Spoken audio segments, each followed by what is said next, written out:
Hello students, आप सबको स्वागत है हमारे यूट्यूब चैनल पे। और आज हम लोग करेंगे जीआईएफ का अध्ययन।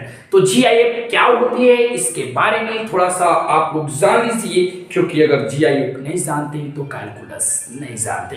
कैलकुलस के कुछ ऐसे क्वेश्चन मिलेंगे, कुछ ऐसे प्रश्न मिलेंगे जो जीआईएफ से रिलेटेड होगा, जीआईएफ के कॉन्सेप्ट से रिलेटेड होगा। और अगर इसके कॉन्सेप्ट को आप नहीं समझते हैं, नहीं जानते, बेटा प्रॉब्लम तो होगा, ये नेसेसरी है। मैं आपको प्रूफ दिखाता हूं। जैसे देखो, मेरे पास एक बुक है, ये बुक जो है, इस बुक से मैं भी स्टडी किया था।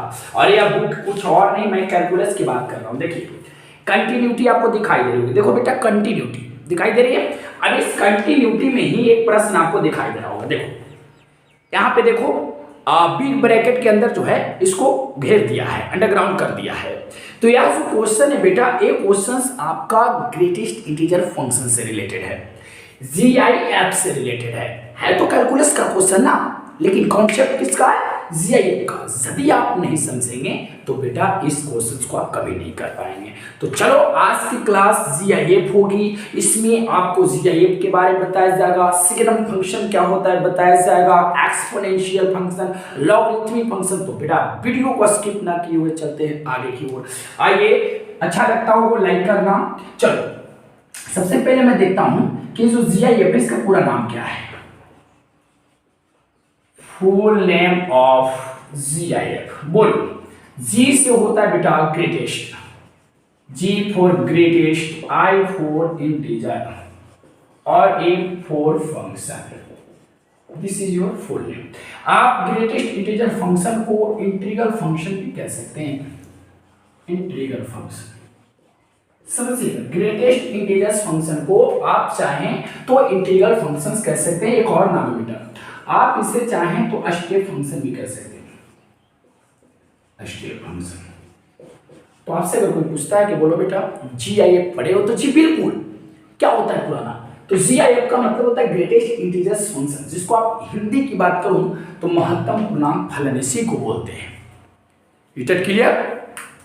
यहाँ पे लिखा हुआ है इंटीग्रल फंक्शन, उसी का शब्दनेम है बेटा, ये आप समझ सकते हैं। तो होता क्या है इसके बारे में हम लोग अध्ययन करते हैं।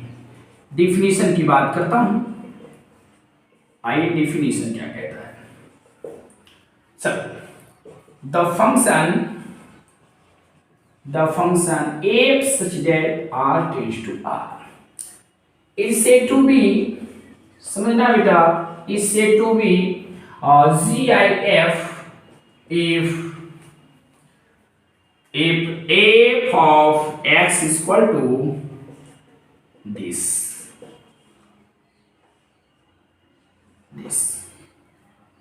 यदि कोई नंबर बेटा स्क्वायर ब्रैकेट के अंदर हो, यहां पे कोई नंबर आने वाला है। यदि कोई नंबर स्क्वायर ब्रैकेट के अंदर है, समझ लेना कि आपसे जीआईएफ पूछा जा रहा है, आपसे जीआईएफ का कॉन्सेप्ट पूछा जा रहा है। तो बेटा याद रखना कि यही है GIF.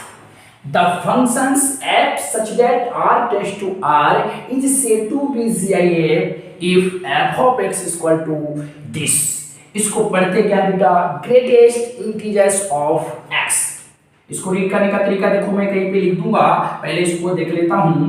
Defined by which, defined by, समझना। अब ये डिफाइन कैसे होगा, आइएगा देख लेना। x होगी if x belongs integers, integer just less than बेटा x if x not belongs to integer. क्या होती है थोड़ी देर में आपको समझ में आ जाएगी। पहले मैं आपको बता रहा हूं बेटा कि इसको रीड क्या करोगे। अभी इसको रीडर्स की बता रहा हूं, एज रीड पढ़ने का जो तरीका है समझना। ग्रेटेस्ट इंटीजर ऑफ, देखना बेटा, ग्रेटेस्ट इंटीजर्स ऑफ x, आप इसे रीड करोगे। Is it clear? बस इस कॉन्सेप्ट को आपको समझ लेना है। कहता है the function F such that R text हुआ। यहां से आपको एक चीज पकड़ लेना है कि ये जो आपका ग्रेटेस्ट इंटीजर फंक्शंस है उसका अगर मैं डोमेन पूछूं तो आपको रियल नंबर बताना है। डोमेन पूछूं what is domain of GIF, GIF का डोमेन क्या है तो बेटा रियल नंबर। अगर मैं पूछ दूं कि व्हाट इज कोडोमेन, कोडोमेन की बात करो तो कोडोमेन भी आपका क्या होगा, बोल कोडोमेन भी आपका होगा रियल नंबर। देखो यहां से पता चलता है। अब बेटा अगर कोई नंबर बिग ब्रैकेट के अंदर हो, स्क्वायर ब्रैकेट के अंदर हो तो समझ लेना कि जीआईएफ का कॉन्सेप्ट है। अब ये डिफाइन कैसे समझो, कह रहा है कि कहती कहता है एक्स कहता है हम लोगों से बोल रहा है, एक्स हम लोगों से बोल रहा है रे बाबू, कह रहे कि यदि मैं इंटीजर रहूंगा, यदि एक्स इंटीजर होगा, X belongs to integer, belongs का मतलब सदस्य होता है, यदि एक्स इंटीजर है तो उसका ग्रेटेस्ट इंटीजर फंक्शन एक्स होगा। और यदि एक्स इंटीजर नहीं है बेटा, समझ में आएगा, लाइक करना, शेयर करना और चैनल को पहली बार है तो सब्सक्राइब करना। यदि एक्स इंटीजर ना हो तब उसका क्या होगा greatest integer functions, integer just less than x, मतलब एक्स के तुरंत बाद जो छोटा इंटीजर है वही उसका ग्रेटेस्ट इंटीजर फंक्शन है। याद रखिएगा, सारे कॉन्सेप्ट को समझा जाए मैं इसको बता देता हूं। इसको बेटा तुम स्क्रीनशॉट कर लो जल्दी, इसको मारो बेटा स्क्रीनशॉट। चलो आइए एक कॉन्सेप्ट पर एक क्वेश्चन है, आइए पहला क्वेश्चन को देखते हैं। क्या कह रहा है, what is greatest integer functions of 7, 7 का बताइए क्या होगा ग्रेटेस्ट इंटीजर फंक्शन 7 का। तो बेटा यहां से अंदर में जो पार्ट है स्क्वायर ब्रैकेट के जो अंदर है वो इंटीजर है, वो क्या है इंटीजर। और ये बोला कि यदि मेरे जगह पे कोई इंटीजर रहेगा तो वही आउटपुट होगा। दिस इज योर आंसर, यही है आपका ग्रेटेस्ट इंटीजर फंक्शंस। ये भी तो इंटीजर है बेटा, -2 इज द इंटीजर नंबर, तो बाबू इसका भी आंसर होगा, लेकिन this is not integer number. ये इंटीजर नहीं है बेटा, इंटीजर कभी डेसिमल में नहीं हुआ करता है, दशमलव में नहीं हुआ करता है, डेसिमल में नहीं हुआ करता है, तो बाबू इंटीजर ये नहीं है। तो क्या होगा इसका आंसर, तो समझो if X not belongs to integers तो उसका answer integer just less than X, X से छोटा। देखो अब बात कैसे समझते हैं, इसको मैं थोड़ा सा ऐसे समझाने का काम करता हूं। आइए जैसे मान लीजिए बेटा आपका नंबर लाइन है, यहाँ पे मान लीजिए कि 0 होता है, 1 है, 2 ऐसे करके दर्शाते हो। तो मान लेते हैं कि यहाँ पे आपका 7 है, तो 7 के पहले तो 6 होगा, 7 के पहले क्या होगा 6, तो बह रहा है 7.2 की बात कर रहा है। 7.2 कहने का मतलब कहीं यहाँ पर होगा, 7 और 8 के बीच में कहीं पे 7.2 होगा, 8 के लिए। तो कह रहा है क्या 7.2 दिस इज नॉट इंटीजर। जब इंटीजर नहीं रहेगा तो integer just less than X, x का काम तो ही नहीं कर रहा है, तो इससे जस्ट लेस देन माने छोटा, इससे छोटा इंटीजर कौन है, जस्ट छोटा तो ये सब है, 7.2 से छोटा ये सब है, लेकिन जस्ट कौन है 7, तो this is your answer.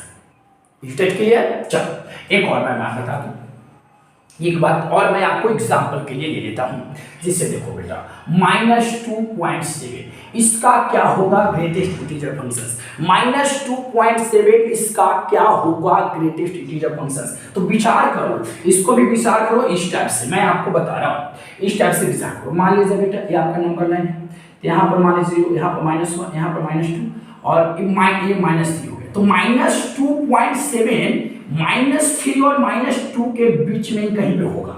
State clear तो हम मानते हैं। अब क्या हो रहा है बेटा कि इसका ग्रेटेस्ट इंटीजर फंक्शंस पूछा जा रहा है, दिस इज नॉट इंटीजर, तो इसका answer integer just less than x. तो एक्स का काम ये कर रहा है, इससे जस्ट इंटीजर कौन है, तो इंटीजर इधर -4 -5 भी होगा, लेकिन जस्ट की बात करें मतलब तुरंत तो -3 हो जाएगा, इसका आंसर हो जाएगा। तो एक कॉन्सेप्ट आपको आना चाहिए रे बाबा, एक कॉन्सेप्ट आपको आना चाहिए। अगर मैं पूछ दूं कि बताओ domain of greatest integer functions तो क्या बोलोगे, रियल नंबर। कोडोमेन बताओ, रियल नंबर।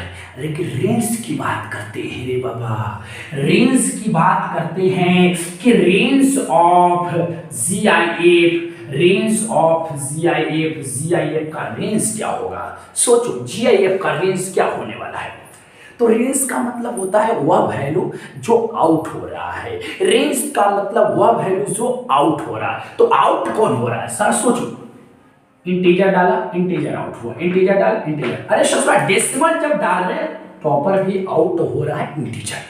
डेसिमल डाल रहे हो इंटीजर आउट हो रहा है, डेसिमल डाल रहे हैं इंटीजर आउट हो रहा है। इसका मतलब है कि range of GIF is equal to integer. याद रखना, GIF मतलब जो range of GIF greatest integer functions का जो रेंज होगा वह कौन होगा? इंटीजर नंबर होगा। तो बेटा इसको मान लो स्क्रीनशॉट। अब हम लोग देखेंगे ग्राफ ऑफ GIF।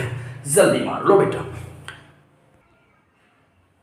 चलो बेटा, ग्राफ ऑफ GIF देखो, जब भी आप मेरी वीडियो को देखा करो तो कंटिन्यू देखा करो। और एक बार बिलीव कर लो बेटा, कमेंट आती है कि सर आप रेगुलर सीरीज लाते रहिए। यकीनन मान लो लाऊंगा। कैलकुलस कोई नहीं, पूरा मैथमेटिक्स को डाइट कर दूंगा। और वो भी आपके एग्जाम के बिफोर, एग्जाम के पहले ये सब हो जाएगा clear. No tension, no BP, be happy, best रहो, मस्त रहो। काम करते हैं बेटा, GIF का ग्राफ क्या होगा समझना बेटा, समझना ग्राफ क्या होगा। y इक्वल टू दिस, यही है ना ग्रेटेस्ट इंटीजर फंक्शंस, यही है ना। याद रखना, जहां भी अगर मान लीजिए कहीं पे ऐसे लिखा हुआ है sin x, अब बीच में ऐसे डाल, इसका मतलब है कि sin x का ग्रेटेस्ट इंटीजर फंक्शंस पूछा जा रहा है, समझे। तो उसका कॉन्सेप्ट अलग अलग जगह पे होगी, लेकिन बात यहाँ पे कीजिए। इसका मैं ग्राफ ड्रा करने की कोशिश करता हूँ। तो ग्राफ ड्रा करने से पहले मैं कुछ काम करता हूँ। यहाँ पे देखना, this is your y axis and this is your, बोलो बेटा, x एक्सिस। ये दिस इज ओरिजिन 1 2 3, 1 2 और क्या होगा बेटा 3, -1 -2 -3। इसको और नीचे ले जाता हूँ ना, चलो -1 -2 और -3। सोचो इतने पैसे सोचते हैं, क्या करोगे? x की जगह पे रखोगे।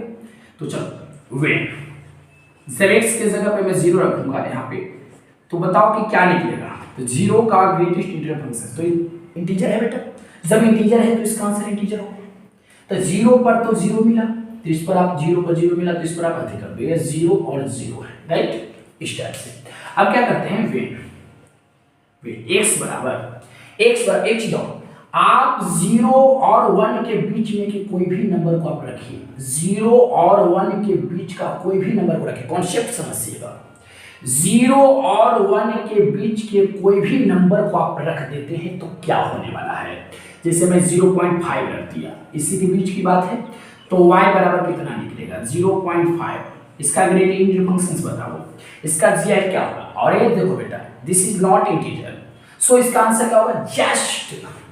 जस्ट इंटीजर ऑफ x, यानी जस्ट लेस देन x। तो इसका आंसर हो जाएगा 0। क्या हो जाएगा इसका आंसर? 0। मतलब इसके बीच में जितना भी रहेगा उसका ग्रेटेस्ट इंटीजर फंक्शंस क्या होगा? 0। बोलो बेटा क्या होगा? 0।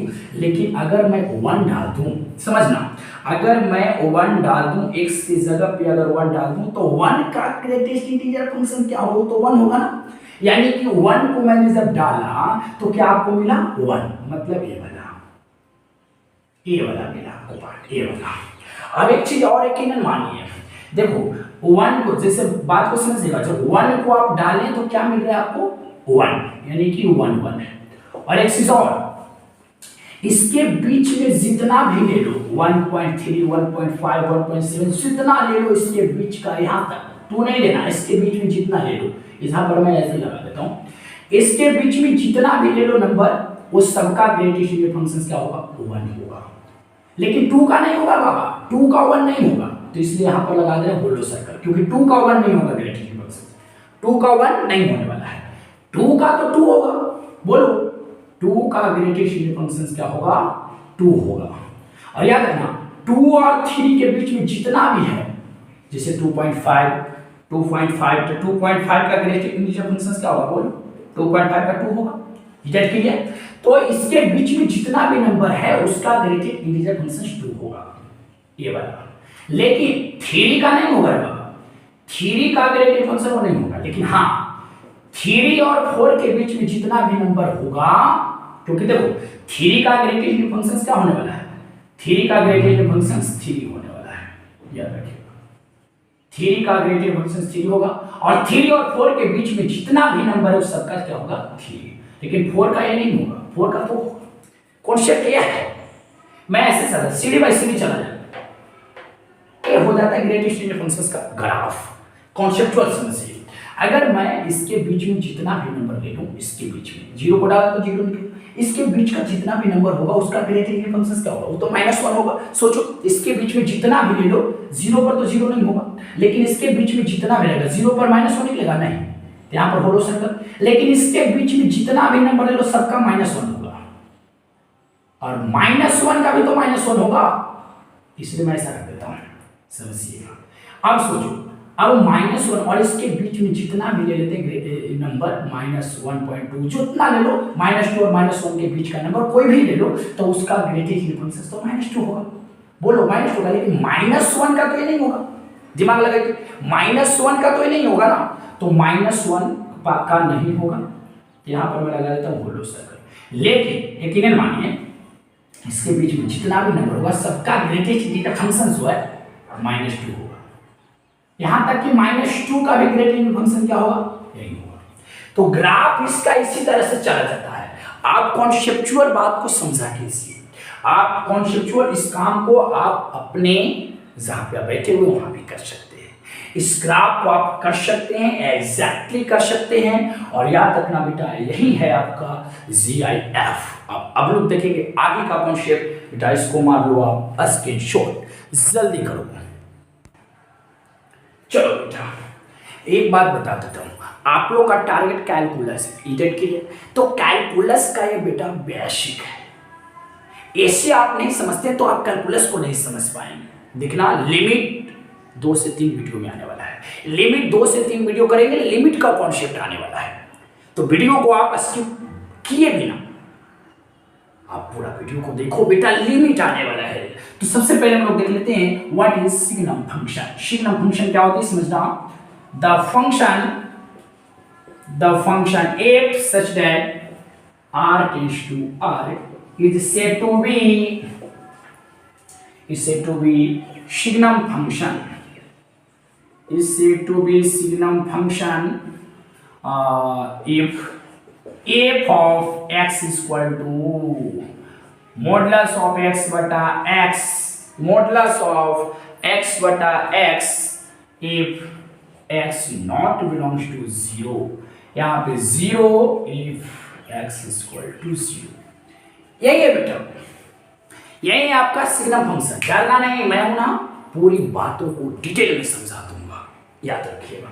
देख बेटा कहीं पे भी ऐसा लिखा हो, आप कैलकुलस में जब क्वेश्चन को देखोगे, कंटिन्यूटी की बात कर रहा हूं, तो वहां पे आपको इस तरीके से दिखाई देगा x नॉट इक्वल टू 0। जरा सोचो कि अगर मैं आपसे बोलूं कि बेटा मेरे पास 5 रुपया नहीं है, तो आप लोग क्या आंकड़ा लगा लिए कि मेरे पास 2 रुपया भी नहीं होगा, मेरे पास 10 रुपया भी नहीं, मेरे पास 5 रुपया जब नहीं है, इसका मतलब यह है कि 5 से बड़ा हो सकता है, 5 से छोटा हो सकता है। ठीक उसी प्रकार से x 0 के बराबर नहीं है, इसका मतलब x 0 से छोटा हो सकता है और x 0 से क्या हो सकता है बड़ा। यही कॉन्सेप्ट आपको लगाना है, समझ बात को। यदि x नॉट इक्वल टू 0 मतलब यहाँ पे दो केसेस हैं, याद रखना। ये वाले बात को मैं एक तरीका और लिख सकता हूँ, समझना, ये वाली बातों को मैं एक तरीका से और लिख सकता हूँ, f of x equal to, समझिए मैं एक बार इस केसेस पर विचार करता हूँ, इस केसेस पे समझना, जब x 0 से छोटा है, x 0 से दिमाग लगाइए, x 0 से छोटा है,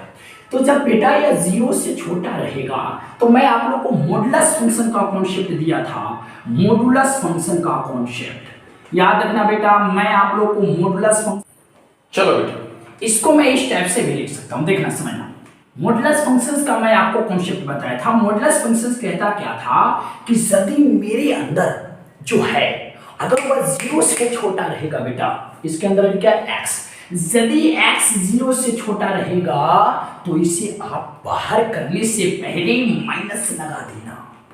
और यदि यह बेटा 0 से बड़ा रहता है तो आप इसको बाहर निकाल देना, माइनस नहीं लगाना, आराम से x हो जाएगा। That clear. और अगर यह 0 के बराबर रहेगा तो आप इसे 0 निकाल देना। यही था ना कॉन्सेप्ट। मॉडुलस फंक्शंस देखिए जाकर के पीछे वाला कॉन्सेप्ट, और बाबू इसके पीछे वाला वीडियो में आपको थंबनेल पर ही मिल जाएगा मॉडुलस फंक्शंस। आइएगा सिमिलर जो आप काम करते हैं, मैं इस केसेस पे विचार करता हूं। चूंकि x 0 से छोटा है तो x 0 से छोटा है, तो बताओ ये मोड वाला जो पार्ट है ये 0 से छोटा है तो बाहर निकलेगा माइनस x निकलेगा, और बटा में x है। आप बताओ कि इसको जब काटेंगे तो क्या आएगा, -1। क्या आएगा बेटा, -1। Is that clear. अब जरा सा सोचना, आपको मिल जाएगा -1। ये कब मिला, जब आप x को 0 से छोटा रखें। अगर आप ये वाला केसेस पे विचार करते हैं, यदि x 0 से बड़ा हो जाता है तब सोचिए, ये 0 से बड़ा है, ये 0 से क्या है, बड़ा। तो बड़ा है तो कहता था कि मेरे को निकाल दे, माइनस लगाने की जरूरत नहीं है बेटा। तो जब x निकालेंगे और फिर से x नीचे है ऑलरेडी, तो काटेंगे तो कितना मिलेगा, 1 मिलेगा। Is that clear. अब यदि x 0 के बराबर हो जाए, तो जब ये 0 के बराबर है तो बेटा 0 ही ना होगा, 0 हो जाएगा आपका आंसर में 0। ये बात आपको 100% समझ में आई होगी, आपको समझ में आ गया होगा, तो बस यही समझना है। आप विचार करते हैं यहाँ पे, देखिए ये वाला बात बोले चाहे ये वाला बात बोले, आपको समझना है। इसको बेटा जल्दी में आप स्क्रीनशॉट कर लो, आप इसे स्क्रीनशॉट कर लो जल्दी में। चलो बेटा अब हम लोग काम कर लेते हैं, छोटा सा बात है। अब हम लोग काम कर लेते हैं इसके ग्राफ पर। सबसे पहले तो मैं बात करता हूं डोमेन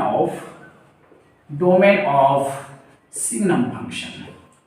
सिग्नम फंक्शन का क्या होगा डोमेन, तो डोमेन तो आपको ऑलरेडी दिखाई दे रही होगी, रियल नंबर आ चुके। रियल नंबर इसी को बोलते हैं ना बेटा, बोलो इसी को बोलते हैं ना। अगर मैं बात करूं रेंज का, सॉरी कोडोमेन का, सबसे पहले मैं कोडोमेन की बात करता हूं। कोडोमेन ऑफ सिग्नम फंक्शन, ध्यान यहाँ पे होना चाहिए बेटा, सिग्नम फंक्शन तो क्या होगा बोलो, वो भी तो रियल नंबर है ना, -∞ to +∞। अब बात करते हैं रेंज का, range of signum function. Range of signum function, signum function का क्या रेंज होने वाला है, तो जरा विचार कीजिए। आप x से 0 पर विचार कीजिए, मतलब ये 0 हो गया, +∞ -∞। x का मान 0 से छोटा, मतलब a वाला वैल्यू 0 से लेफ्ट जितना भी वैल्यू है उसे आप पुट जब करेंगे तो आपको रिजल्ट क्या मिलेगा, -1। अगर आप x के मान 0 से बड़ा, मतलब ये सबको पुट करते हैं तो आपको क्या आंसर मिलेगा, 1। अगर आप x को a वाला रख देते हैं तो आपको रिजल्ट यही वाला 0 मिल जाएगा। तो जरा सा सोचो कि मिल क्या क्या रहा है।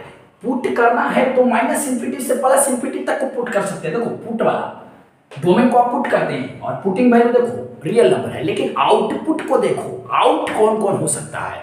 तो जो आउट होने वाला है वह 3 आउट होगा, 3 ही आउट होगा बेटा, 3 ही आउट होगा। इसका मतलब इसका रेंज यही 3 को होगा। अगर मैं आपसे पूछूं कि रेंज ऑफ सिग्नम फंक्शन, तो देखो कौन कौन होगा, -1 इसका रेंज होगा, 0 भी रेंज होगा और 1 भी रेंज होगा। यही इसका रेंज है, रेंज इसका एक कॉमा दे देकर लिखूंगा, यही इसका रेंज है, -1, 0 और 1 इसका रेंज हुआ। इसके ग्राफ पर थोड़ा सा विचार करते हैं, आइएगा। एकदम सिंपल है बेटा, इतने में हम लोग काम कर लेंगे, इतने में कर लेंगे इस जगह को देखते हुए। ऐसा बताओ आप, यहाँ -1 है और ये -2 है, ये 1 है, ये 2 है, ये 3 है, ये 1 है, ये 2 है, ये 3 है, ये -1 है, -2 है। ठीक है, मैं आपको ग्राफ को बता देता हूं कि क्या होने वाला है, समझना। जरा सोचो कि जब हम 0 को रखेंगे, यहाँ पे जब 0 को रखेंगे तो सिग्नम फंक्शन क्या रिजल्ट देगा, 0। जब x 0 के बराबर हो रिजल्ट क्या मिलने वाला है, 0, मतलब 0 पर 0 मिलेगा, ये वाला समझना। जब आप 1 को पुट करते हैं तो चूंकि 1 जो है 0 से बड़ा है, अगर x का वैल्यू मैं 1 रखूं तो चूंकि 1 जो है 0 से बड़ा है, तो बड़ा अगर रखते हैं तो उसके लिए आपको 1 मिलेगा। देखो x का मान अगर 0 से बड़ा रखेंगे तो 1 मिलेगा, मतलब ये हो गया आपका, किसको 1 रखा तो आपको 1 मिल गया। अगर 2 भी रखते हो, x का मान अगर 2 लेते हो, 2 चूंकि 2 भी 0 से बड़ा है, x का मान तो क्या लिया 2 और 2 भी 0 से बड़ा है, इसलिए रिजल्ट आपको क्या मिलेगा 1, यानी कि 2 को भी इसी से ज्वाइन करना है, इसी से यहाँ पे। अगर 3 भी लेते हो तो आपको 1 ही आंसर होगा, राइट। जरा सुनो, लेकिन 0 पर आपको 1 नहीं मिला है, 0 पे तो रिजल्ट 0 मिला है, 0 पे 1 नहीं मिला है, तो यहाँ पर होलो सर्कल। लेकिन बाबू रे 0.1 ले लो, जो भी ले लो, इससे 0.1 0.99 जो भी ले लो, इधर वाला जो भी ले लो, आपको रिजल्ट 1 ही मिलेगा, यानी कि ये हो गया इसका वाले। और आइए 0 पर आपको -1 नहीं मिला है, तो यहां पर होलो सर्कल। लेकिन 0 से छोटा जो भी वैल्यू को ले लीजिए, आपको -1 ही मिलेगा। तो इसका ग्राफ यह हुआ बेटा। अगर कहीं पे भी आपको दिखाई दे यहाँ पे डॉट सर्कल, यहाँ पे होलो सर्कल, और ऐसे रहेगा। होलो सर्कल समझते हो ना? नहीं समझते हो तो जाकर मेरा इंटरवल वाला वीडियो को देखो, समझना। ये आपका होलो सर्कल है, ये दिस इज जो डॉट सर्कल, समझना बेटा, dot circle and this is hollow circle and this is dot circle. ये सब वाला कॉन्सेप्ट को देखा जाए तो आज की क्लास में आप लोगों को सिखाया गया कि सिग्नम फंक्शन क्या होती है, सिग्नम फंक्शन का डोमेन क्या होगा, कोडोमेन क्या होगा and range of signum function. उसके बाद आपको बताएं हम सिग्नम फंक्शन का ग्राफ, देख लीजिए graph of signum function. Next video में मैं आपको लाऊंगा एक्सपोनेंशियल फंक्शंस। थोड़ा सा मैं I am busy, very busy, so आपके लिए लाऊंगा एक्सपोनेंशियल लॉगरिथमिक फंक्शन। तो उसके लिए नेक्स्ट वीडियो का सब्र करना होगा, पेशेंस रखिए, आएगा, लिमिट भी आएगा और अपना टाइम भी आएगा।